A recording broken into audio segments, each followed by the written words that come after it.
loo xam ne pour man ndax émission bi tey dama bëgg mu nekk en 2 temps d'abord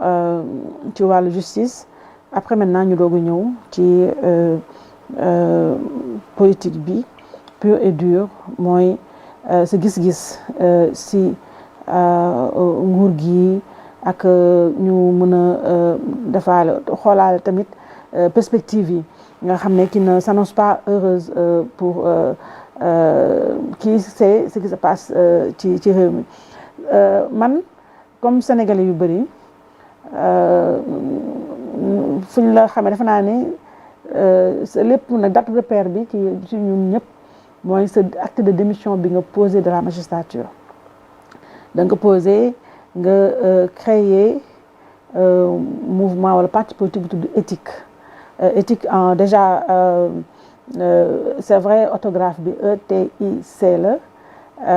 mais ça renvoie évidemment à l'éthique mi nga xam ne vertu la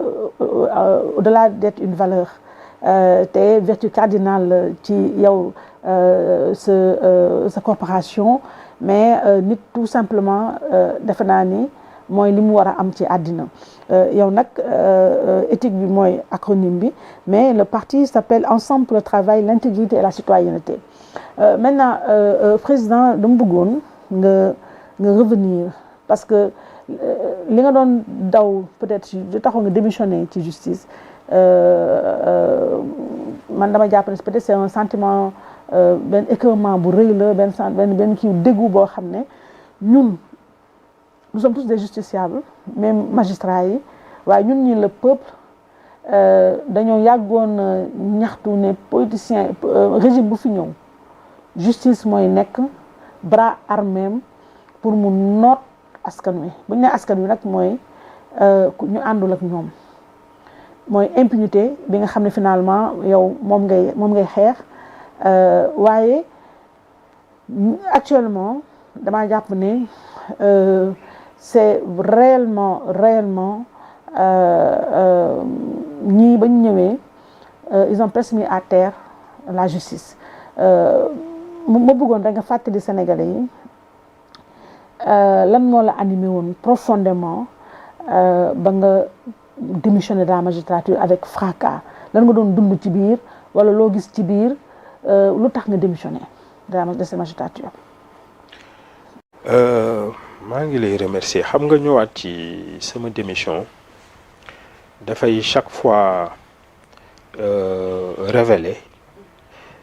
dara loo xamante ni actualité sax lay nekk ba léegi ay surtout mënoo wax actualité yaakaar naa ni néew na li ngay am invité tu ngeen aborder problème justice damay bëri wax ni su fekkee ni kër misaal réew bâtiment la wala kër gi fondation bi mooy justice su justice baaxul mooy socle bi dara du baax justice su amul liberté du am justice su amul démocratie du am justice su amul développement du am loolu moom ñëpp ci mën a d'accord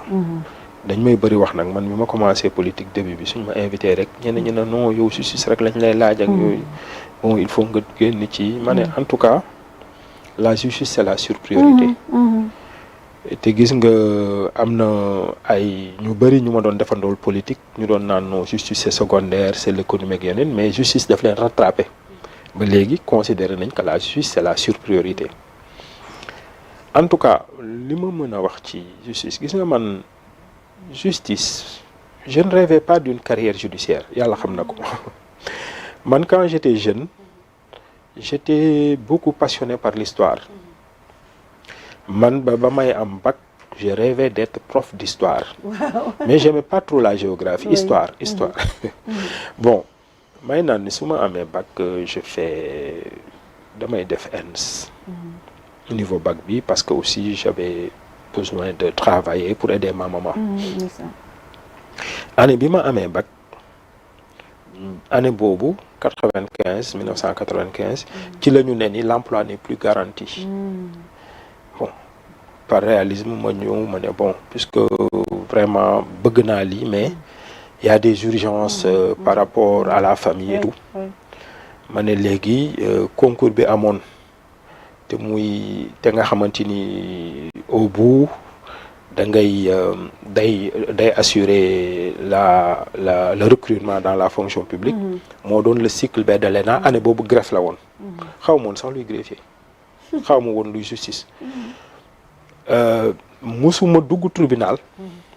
lu dul sama premier stage c'est extraordinaire bi ma jàllee CFJ en 96 ba ñu dem suñu premier stage temps yooyu Cap Manuel la ci laa dugg maintenant avec le temps comme greffier xam nga greffier da ngay assister les magistrats ma nekkandoo avec de grands juges il y a le juge Birane Niang ma nekkoon ñun ñaar ñoo njëkkoon liggéey nekk un très grand juge il est actuellement à l'OFNAC très grand juge très expérimenté très voilà avec des qualités yu am solo tu apprends vite may commencer nag en environnant la magistrature di commencer di bëgg yàlla def bi ma amee maîtrise ma ENA moo njëkk a génne ma def ko ma admis j'étais admis naa ENA ma toog 2 mois après ñu def concours magistrature ma admis en même temps et là waaw en 2 mois admis ENA laa njëkk a admis bon là j'ai choisi de faire la magistrature foofu moom mooy wane ni léegi affaire bi avec la pratique ni ma doon nekkee greffier ak yooyu ci laa bëgg la fonction de juger pas l'autorité bi magistrat yi am ak yooyu mais cet esprit de justice dama ne sur le tard que man je me rends compte que j'ai cet esprit de justice de rendre justice d'être juste d'être équidistant ak yooyu voilà j'ai choisi la magistrature nekk ci nag bi ma ci nekkee aussi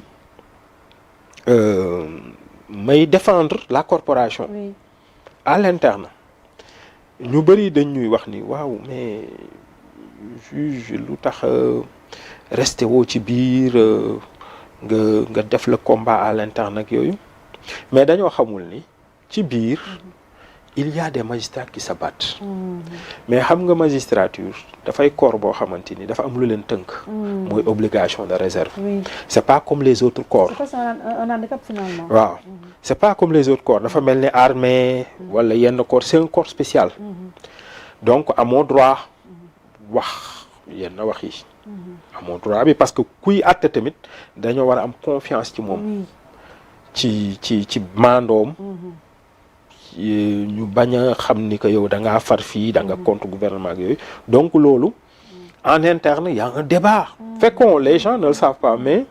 chaque année suñu demee assemblée générale fële à Saly chaque année les réunions de l'UMS de l'Union des magistrats sénégalais c'est l'occasion pour ñenn ñi man c'était l'occasion pour me libérer parce que j'avais des frustrations toute l'année frustrations yi man c'était pas des frustrations personnelles mais par rapport ak justice ni muy doxee alors qu'on avait un idéal de justice l'idéal de justice c'était que justice bi ñu porter ko au même rang que les standards internationaux xam nga cet idéal de démocratie parce que gis nga justice su baaxee rek démocratie baax donc yooyu ñuy avec d'autres personnes on allait là-bas on remettait en cause di soññ suñu collègues yi ñu gën a góorgóorlu ci indépendance justice ñuy def loolu à l'interne je l'ai fait pendant 10 ans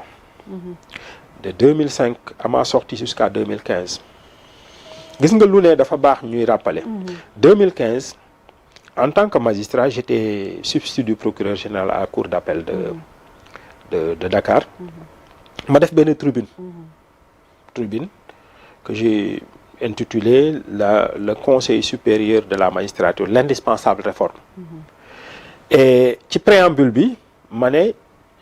j'ai mené avec d'autres magistrats à l'interne un combat maintenant ce combat-là ne semble pas avoir eu un écho favorable pendant 10 ans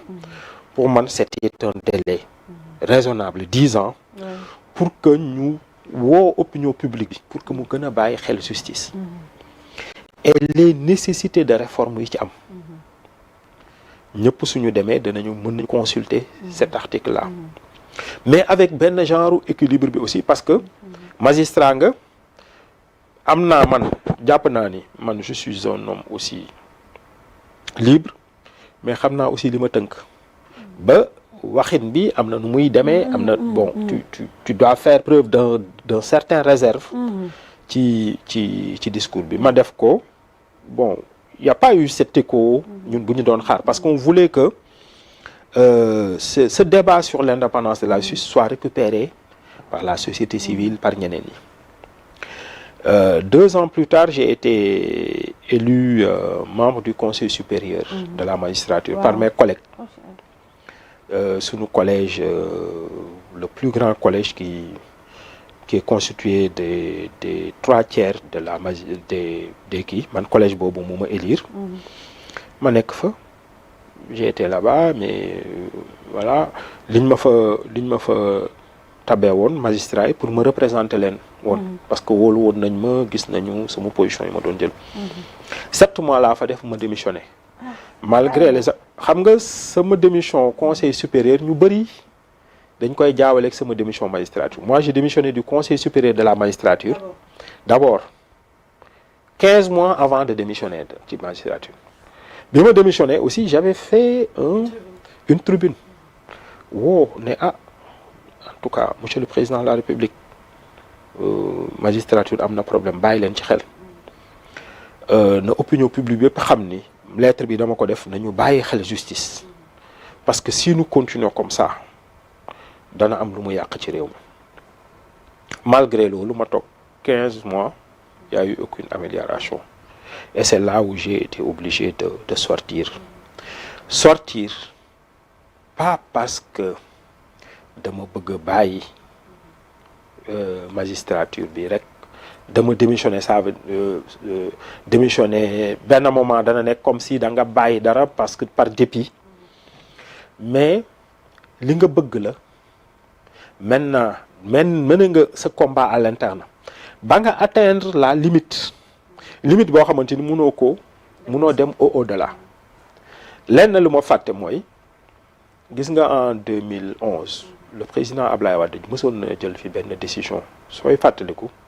dafa génne les femmes benn 8 mars mu génne toutes les femmes de prison en violant la loi parce que am na ñenn ñoo xam ne mënuñu woon génne. J'étais à Thiès, je travaillais comme magistrat là-bas ma woo bureau UMS bi parce que 4 ans avant j'étais membre de l'UMS wala ne leen da ngeen réagir ci lii c'est la première fois où on viole la loi aussi allègrement de manière délibérée réagir maa ngi woon benn séminaire ma woo journaliste yi wax ni lii ma gis tey nii c'est une violation à la voie grave et délibérée de la loi te waruñu ko def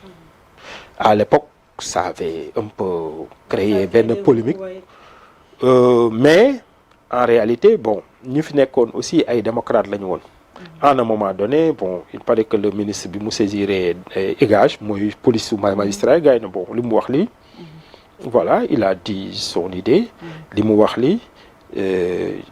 c'est vrai et c'est conforme à l'intérêt général à l'intérêt de la magistrature ñun jàpp nañu ni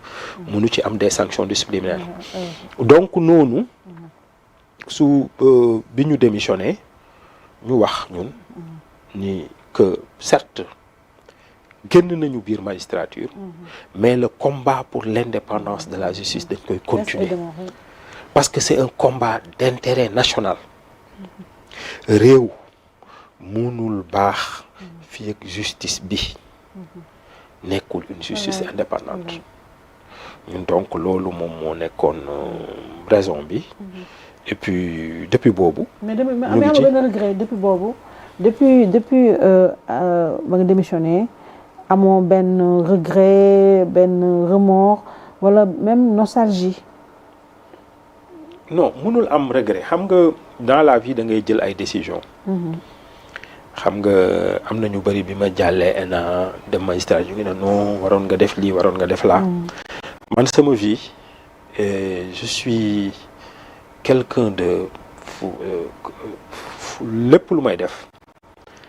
dama koy def parce que jàpp naa ni j'ai mesuré et puis soo suivre tout ce cheminement là yaakaar naa ni su fekkoon ni wax nañu biir magistrature demandé nañ magistrat yi kan moo ci capable démissionner du ñu cité ñaar te cité wuñ ma biir magistrat donc ñoom surprendre leen liñ ma gis may def yëpp taxawaay yi ma doon gis may taxaw ñeneen ñi la surprendre ñu xamul woon wala ñu xamul woon ce qui se passait à l'interne voilà demi regret oui et non oui parce que bëgg nga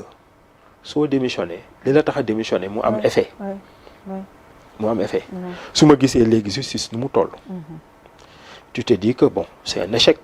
pour nous tous malheureusement mais du non parce que man jàpp naa ne j'ai fait mon devoir et quand on a le sentiment du devoir accompli lii laa war a def lii mooy sama wareef réew mi benn moment soxla woon na lii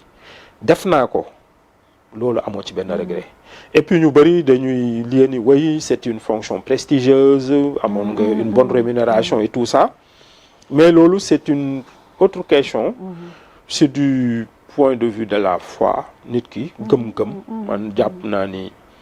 dans la vie judduwuma woon magistrat j'étais dans une famille très riche en valeurs dañ inculquer ay valeurs yu dëgër mais matériellement fi muy juddoo fi ma màggeeg yooyu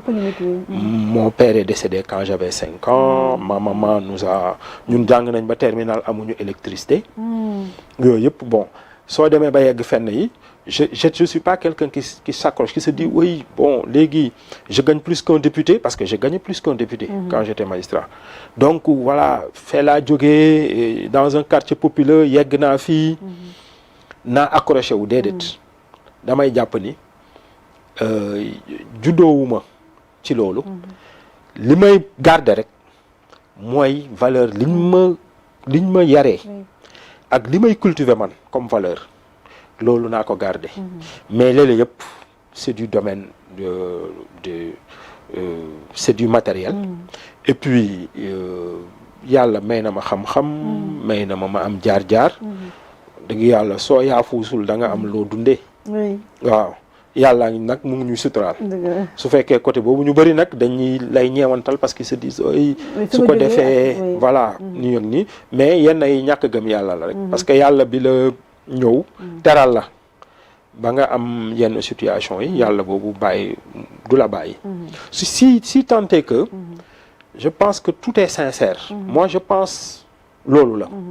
parce que kenn mënul nax mën nañu naxante suñu biir mais mënuñu nax yàlla su fekkee ni yow bi ngay toogee man bi ma toogee jour bi may ranger samay bagages di jóge sama bureau di def ma dernière prière ban kii nga justement comment s'est passé sa bés bu mujj en tant que magistrat ci sa bureau yaa ngi koy wax léegi yan acte nga posé acte anodin yu ndaw yi nga posé le dernier jour avant de refermer cette porte là waaw jour boobu dafa am benn scène bu ma xaw a j'étais triste mais dama xaw a dëgër nag tuuti j'ai vu un collègue qui était sama grand la woon c'était la seule personne parce que bëgguma woon aussi mu ébruité wu trop gouvernement bi jël yenn kii moo tax dama yónnee sama lettre de démission pare mais kooku mënu ma ko woon bañ a yëgal dama ñëw ay côté tàkkusaan loon fekk rangé naa sama bibliothèque rangé naa sama lépp bind sama lettre ba déposé ko ci secrétariat bi kooku mënu ma ko woon bañ a wax bi ma koy wax da doon jooy bon mais man dama xaw a dëgër tuuti ma ne ko bon ma rassuré ko mais jour boobu yàlla xam na ni bi ma tëddee dama nelaw parce qu'en fait c'était aussi un soulagement xam nga am na yenn yi su nekkee ci yow day mel ni benn genre libération la parce que je ne pouvais pas aussi durer comme ça ci contradiction boobu ma doon am ñaari option man laa amoon j'avais même tenté une carrière internationale. Et bi ma ko tenté benn moment amoon na benn poste. Non, avant oui. avant tenté woon naa parce que bi ma démissionné conseil supérieur ba pare gis ni dara doxul ma ne bon damay dem système Nations Unies bi j'ai des diplômes internationaux yooyu ma dem amoon na un poste bu ma kii woon mais mu dem ba ci biir mu am benn gàllankoor yàlla chaque fois c'était un poste très élevé bon ma toogaat ma toogaat ma xool ma ne bon dem bi day mel ni sax lii mooy démission dëgg parce que da ngay toog ci fenn tu te bats mu metti nga bàyyi soo demee c'est une fuite, c'est une sorte de fuite fii la ñuy rester fii la ñuy toog ñu xeex lii nga xamante ni ñun jàpp nañu ni réew mi daf ko war a am la buddu dafa war a am waaw parce que Aïssatou xam nga nit ñi lu ñu xamul lu tax yéen ngeen am taxawaay bi ngeen am di xeex pour cette liberté de la presse ak yooyu Sénégal c'est une démocratie ñun ci la ñu màgg man gis nga Sénégal ñun man maa ngi fàttaliku bi ma jàllee greffe 96 am na ñu bëri bi ñu nekkee ENAM noonu ñi jàll ENA ñi jàll magistrature ñun ñëpp on savait que kenn amu ci coup de pouce ak yooyu ñenn ñi dañoo amoon benn moment préjugé yenn concours yi yenn doomu nit ñi mais tout est les grands Sénégal par exemple ku fi nekk officier jaar ENOA c'est parce que tu as été parmi les meilleurs ku fi ñëw jàll ENA noonu la ku fi nekk enseignant noonu la les concours sont transparents xanaa xamoo loolu amuñu ko dans certains pays lu tax mooy ñun suñu culture démocratique suñu administration bi nga xamante ni dañoo toll fenn foo xamante ni les standards internationaux ñun xooluñu li ñu rawee gaay ba ñu ñuy xool naan yi Sénégal moom démocrate ñun ñu ngi xool ñi nekk suñu kaw les pays européens ak yooyu loolu moo tax ñun suñu yenn collègues africains yi suñu ñuy toog di ñu ne mais yéen pourtant votre pays là mais vous êtes très exigeant dañu ne non ñun dañoo am benn lekk dara loo xamante ni héritage la ñun ku ne war na ñëw teg benn pierre à l'édifice de la démocratie sénégalaise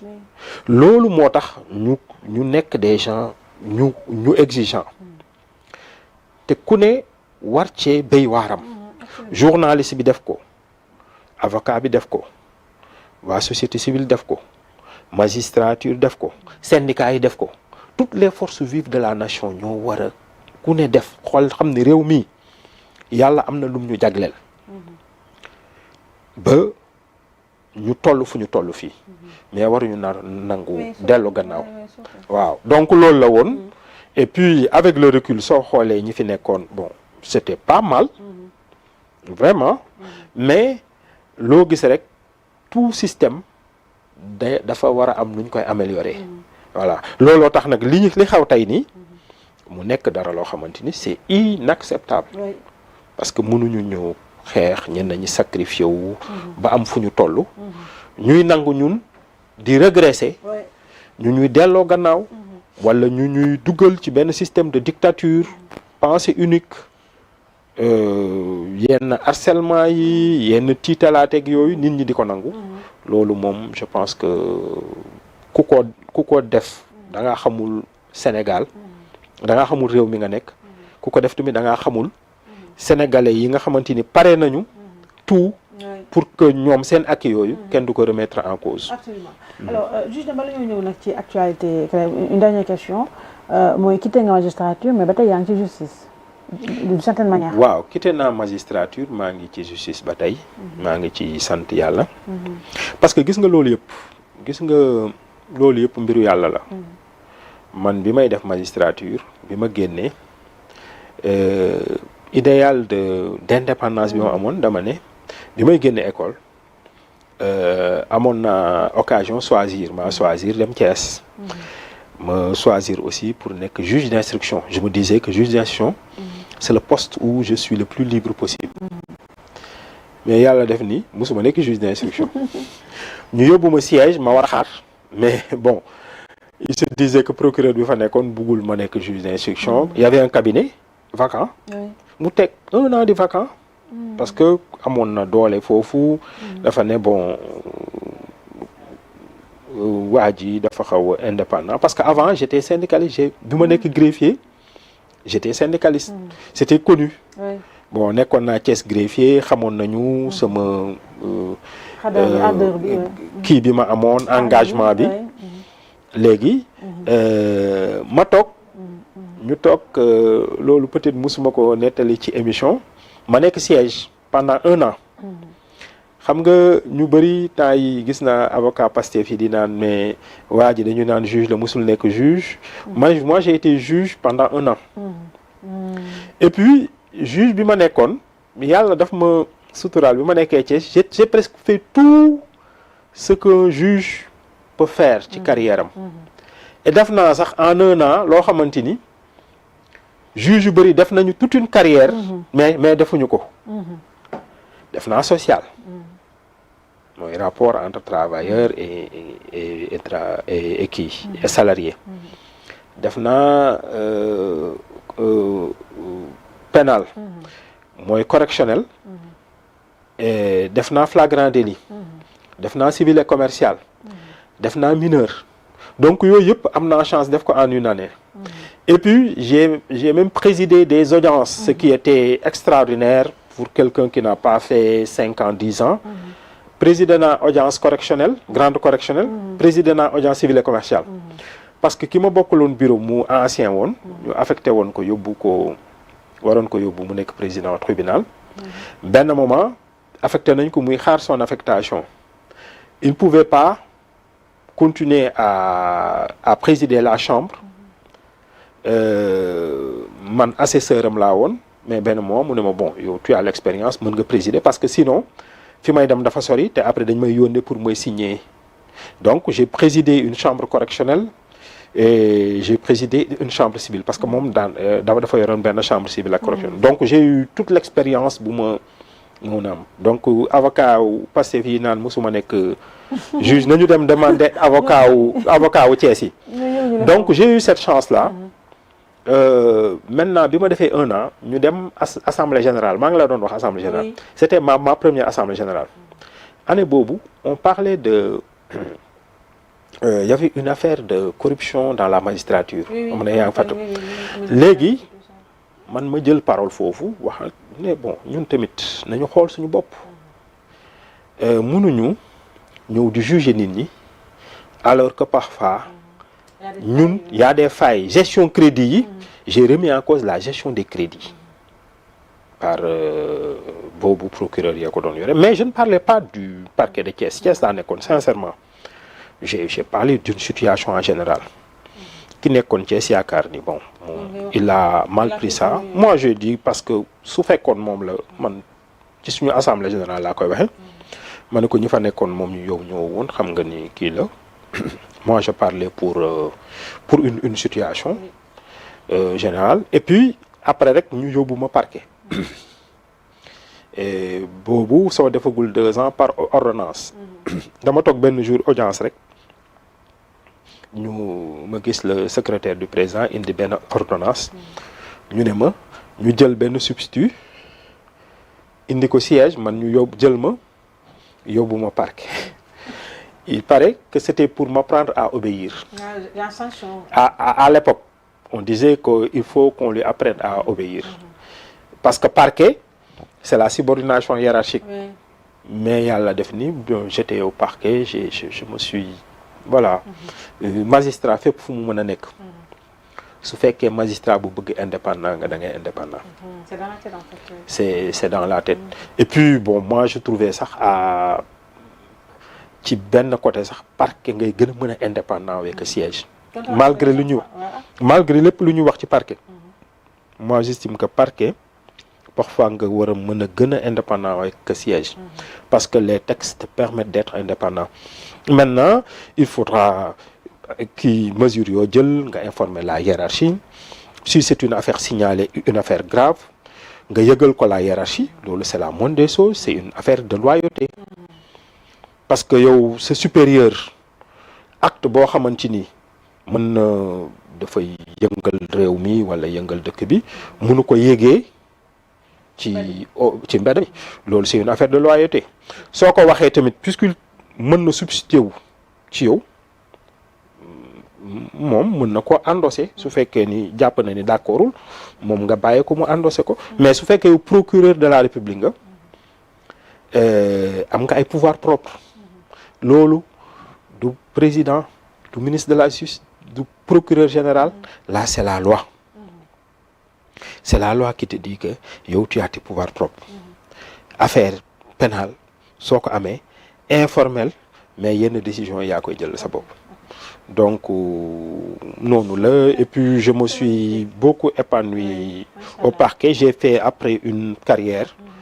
jóge Thiès dem cour d'appel fala terminer sama carrière voilà une carrière mooy santé yàlla après ma ñëw bi ma démissionné ba pare j'ai voulu intégrer le barreau parce que je remplissais les conditions le barreau du Sénégal j'ai rempli toutes les conditions léegi le barreau ils ont été un peu pas réticents mais peut-être dañoo appréhender woon man su ma ñëwee ils ont été frileux appréhender un peu peut-être su ma ñëwee est-ce que du ma ñëw nekk avocat di kii waa magistrat ak yooyu ils ne me connaissaient pas xam nañ ni man melu ma noonu ma ñëw dugal ils ont rejeté le dossier sans argument parce que lu ñu wax ñoom moom mooy man balaa maa démissionné ci laa leen waroon yëgal nii damay démissionné ñoom lu seen yoon léegi en fait biñ ko rendre il paraît qu'ils se sont dit bi ñuy délibéré non nañ ko rejeté comme ça moom su defee appel mu dem ci ancien collègue am yi malheureusement j'ai pas fait malheureusement moi j'ai pas fait appel pour eux je n'ai même pas parlé de ça rejeté nañ sama demande 4 ans après je pense 3 ans après 2023 ci la au cours d'une émission ñu laaj ma lu tax nekkoo avocat fii j'étais obligé d'en parler voilà parce que ñoom dañ doon yaakaar ni suñu rejeté sama demande ñëpp xam nañ ni que c'est de manière illégale abusive mais man Aïssatou ñu bëri début bi dañ doon jàpp ni man c'était une frustration personnelle gis nga rare na carrière d'un fonctionnaire nga bañ a am frustration personnelle rare na frustration personnelle je parle de carrière man bi may génni maa choisir nekk Thiès nag xaw naa fa yàgg tuuti mais j'ai eu beaucoup de responsabilités et c'est la deuxième juridiction après Dakar bi ma fa jógee dama ñëw Dakar et puis j'avais des activités d'enseignement j'ai enseigné j'ai eu la chance d'enseigner à l'école des officiers de la gendarmerie bi may enseigner école des officiers de la gendarmerie fii Thiès laa doon jóge di dem j'ai enseigné j'ai encadré des promotions de commissaire de police fii boobu moom bi ma ñëwee cour d'appel la donc j'avais des activités de formation d'enseignants de formateurs de magistrats à l'extérieur du pays donc je m'épanouissais magistrat yi wóolu ma bi may nekk membre secrétaire général adjoint de l'UMS j'avais je pense 33 ans ou 34 ans wóolu ma jël ci biir magistrature corps bi nu mu nekkee ki ñu tànn ma biñ may tànn di may def membre conseil supérieur magistrature aussi j'avais même pas 40 ans yooyu yëpp je mettais kii yu bëri fu ñuy defaree code de déontologie magistrat koy defar bokk naa ci fukki magistrat yu ko bind donc je m'épanouissais su ñuy defar code de procédure pénale ak yooyu j'ai vraiment eu cette chance là loolu yàlla moo la ko jagle donc amoon benn frustration et puis fi ma terminé man Thiès laa def ak Dakar fi ma terminé sama carrière je le disais à un jeune collègue ma ne ko gis nga nekk substitut procureur général mooy poste bu gën a neex ci magistrature bëri woo liggéey parce que quand j'étais à Thiès benn moment j'étais premier substitut mooy yaay topp ci procureur bi donc tout le travail yenn travail judiciaire yaa koy def c'était il y avait trop de travail mais ma ñëw cour d'appel c'était intéressant chambre d'accusation ngay dem audience correctionnelle man am na kenn ku ma fa nekkaloon sax sama kilifa la woon parce que bi may tàmbalee moo nekkoon sama procureur dem ba ñu tolloo ñoo bokkoon chambre dama ko doon non yow sama kilifa nga man maa lay jëlal audience et malgré tout j'avais pas beaucoup de boulot et c'était très intéressant intellectuellement sama bureau bibliothèque ñu takkaloo woon je m'épanouissais dans le travail mais j'avais une frustration par rapport à un idéal cet idéal de justice c'est pas ce que je vivais mais cet environnement-là de justice parce que je suis un homme engagé loolu su fekkee am na frustration boobu la voilà et puis noonu le mbir yi demee woon su may dellu ci mbiru avocat bi biñ ko rejeté j'ai pas fait d'appel ma ne j'ai un ami moo ma ci doon incité parce que c'est un professeur d'université et puis il est avocat au barreau de Paris moo ma doon nan Ibrahima demal déposer ñoo doon jàngalandoo à l'université bi ma ko waxee ni rejeté nañ ko mu ne moon non Ibrahima fait appel ma ne ko je ne fais pas appel mu rappelé mu waat ñaari yoon ci journée bi ne ma non Ibrahima yow mënuloo toog fi di xeex des principes ñu def la injustice ngay bañ ma ne ko déedéet man lépp lu ma mës a xeex musuma xeex te ku xam un combat personnel que j'ai mené ma ne man je ne mène pas de combat personnel ñi rendre décision bi dañuy yaakaar ni man mën nañ ma xañ un statut wala ñu xañ ma li may dundee te loolu dépendul ci ñoom malheureusement ci yàlla la dépendre te yàlla bii nga xamante ni mu ngi may doon suturaal ba léegi mu ngi fii ci moom laa wéeru du ma bàyyi donc ma ne ko gis nga fenn rek laay defee appel ci yàlla mu rappeler moi ma woo ma jotuma léegi bi mu ko defee man ma ne taxawal man ma verrouillé mbir mi benn yoon isaan amoon na kii nga xamante ni moo ma entendroon moom moo def rapport bi ma waree dem baru dafa vraiment il était très bienveillant parce que man nit ci ni nga mel rek noonu laa lay kii ma ñëw ma bind ko wax ko décision bi mais moom c'était même l'ex bâtonnier avant bâtonnier Ali Fall maître Mamadou damay fàtte nom bi mais c'était le bâtonnier avant ce bâtonnier là ma bind ko ne ko je vous remercie vraiment d'avoir été bienveillant ma ne ko nag sama demande rejeté nañ ko maintenant maa ngi ciy sant yàlla et j'ai décidé de ne faire appel ni à l'interne ni sur l'international parce que mënoon naa choisir directement def appel cour de justice de la CEDEAO ma ne ko defuma appel ma toog noonu jàpp ci yàlla semaine boobu xam nga je travaillais comme dama doon liggéey et c'était difficile parce que pour soumettre consultance ci système Nations Unies bi soumission bi dossier yi il faut faire des rapports c'est compliqué mais semaine boobu laa toog pour la première fois j'ai pas soumis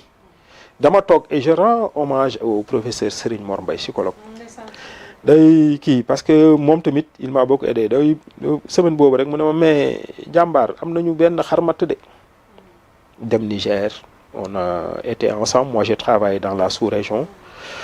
tu vas tu travailles 15 jours nga gagné lu lay dundaloo ñeenti weer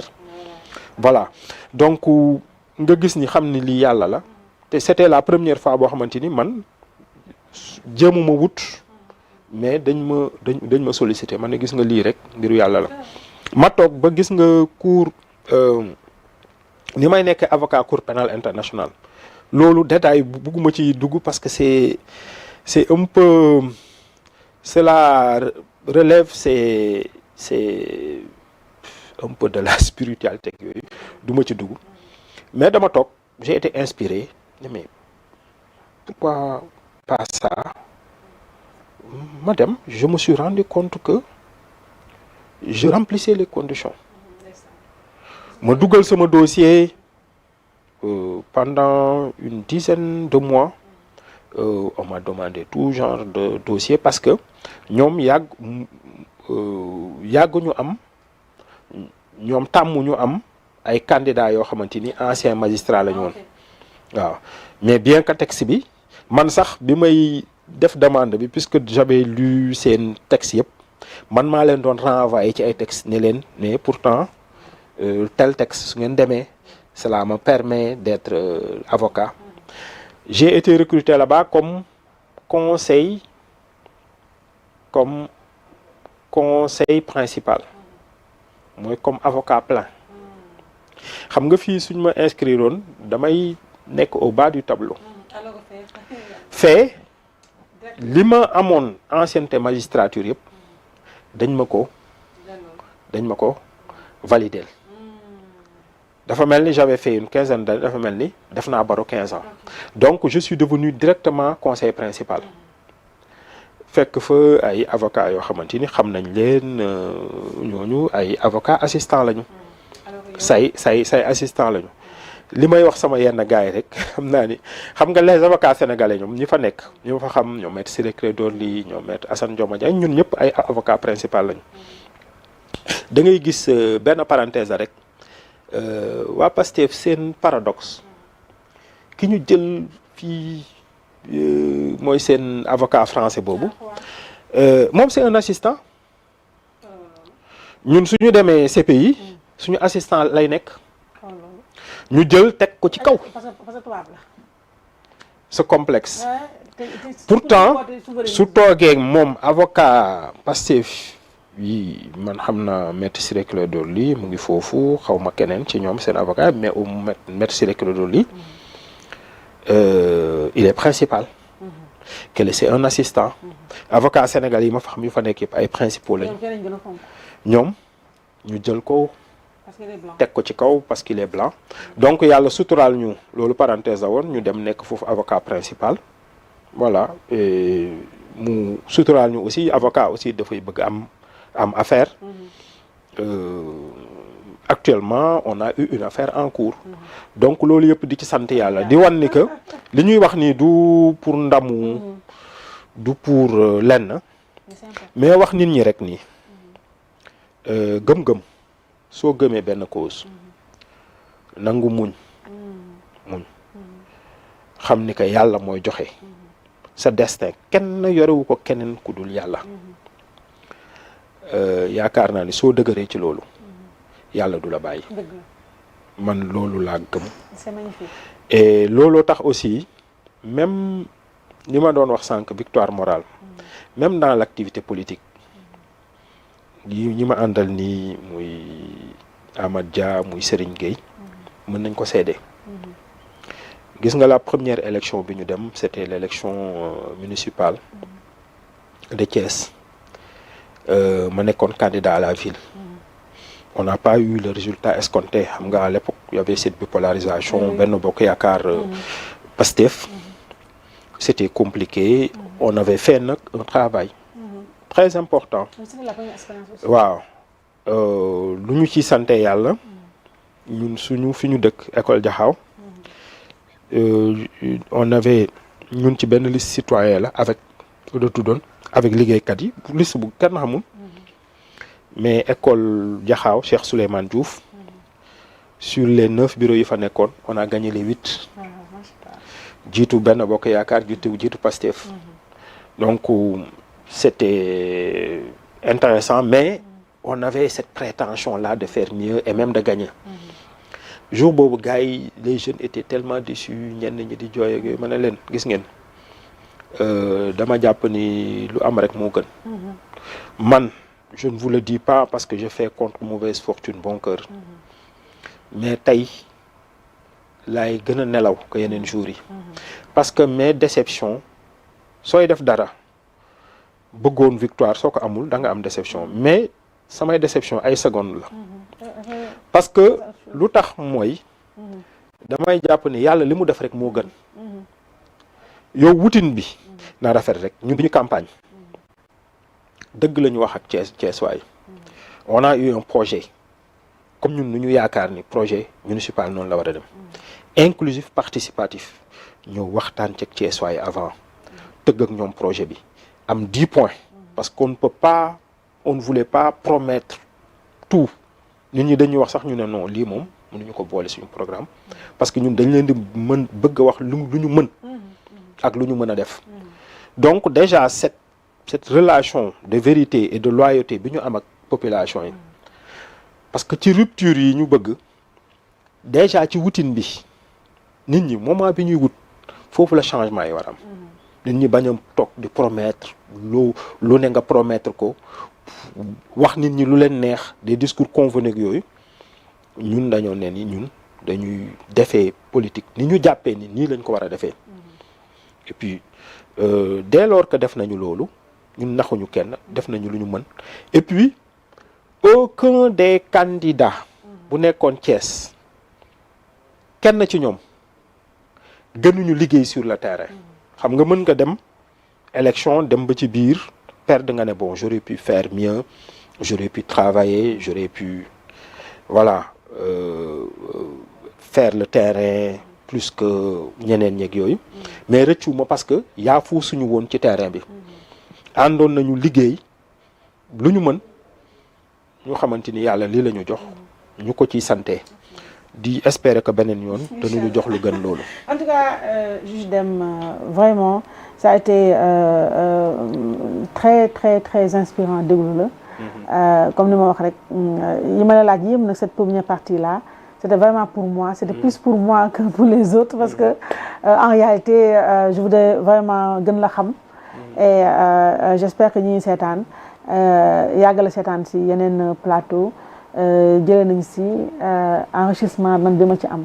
parce que c'est très important ñu